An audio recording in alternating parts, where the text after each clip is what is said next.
and that several parties played a role in the misuse of $10 million in Medicaid funds, we as legislators will not be the ones making the ultimate charging decisions.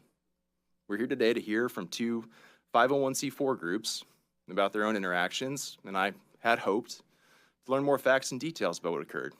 However, after today, regardless of how quickly we conclude this meeting, I believe our work on this topic in this capacity as a subcommittee will be concluded. As you will note, neither Ms. Rosenhausen nor Mr. Wilson are here today. They both, minutes prior to this meeting, declined our invitation. Ms. Rosenhausen stated that she was concerned about giving up privileges and legal liabilities.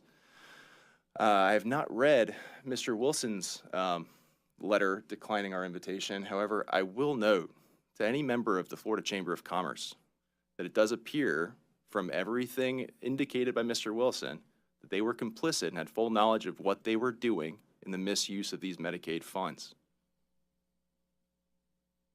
I would be extremely concerned as the Florida Chamber of Commerce. Members, before we conclude, I'll open it up for comments. If anyone has a comment or a question. Seeing no comment. Representative Verdonda moves we rise. This meeting is concluded. Serious allegations there from the chair, Representative Alex Andrade, a Republican from Pensacola, as they wrap up the House probe into Hope, Florida, as those witnesses failed to show today. Meanwhile, Governor Ron DeSantis held a news conference as well in St. Augustine, where he was talking about Hope, Florida, and its mission. The First Lady spoke as well. We also heard from several recipients of help from Hope, Florida.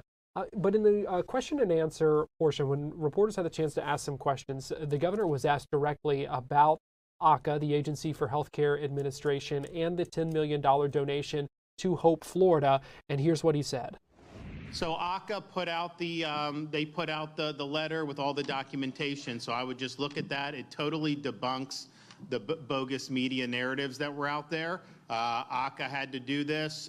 They did it appropriately against the policies of the state of Florida, and I think those were very important documents to see. Do you have a response, though, to those lawmakers that are still, trying to ask those questions about just the support? So the documents that AHCA put out, they were told this was coming.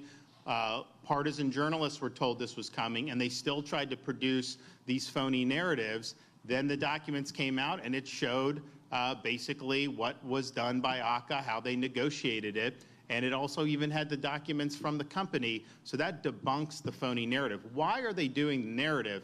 They're not doing it because they really care about that. They're doing it to try to impugn Hope, Florida.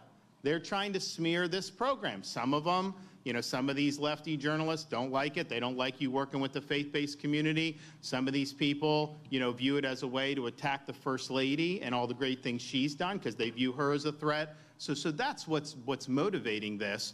And so the reality is this has done an enormous amount of good, and I'm proud of the program, soup to nuts.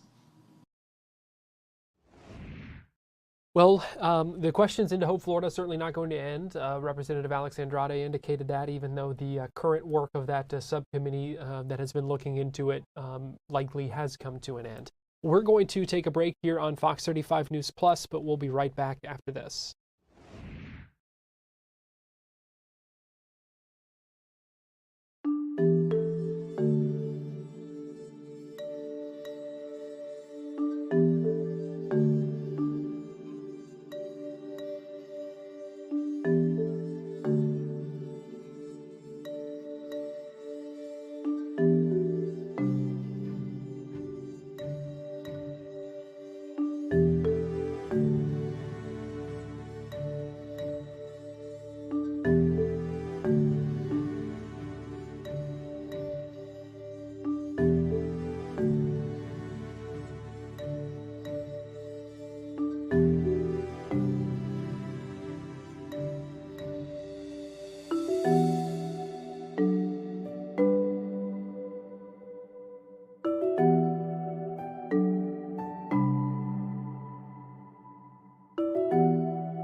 Thank you.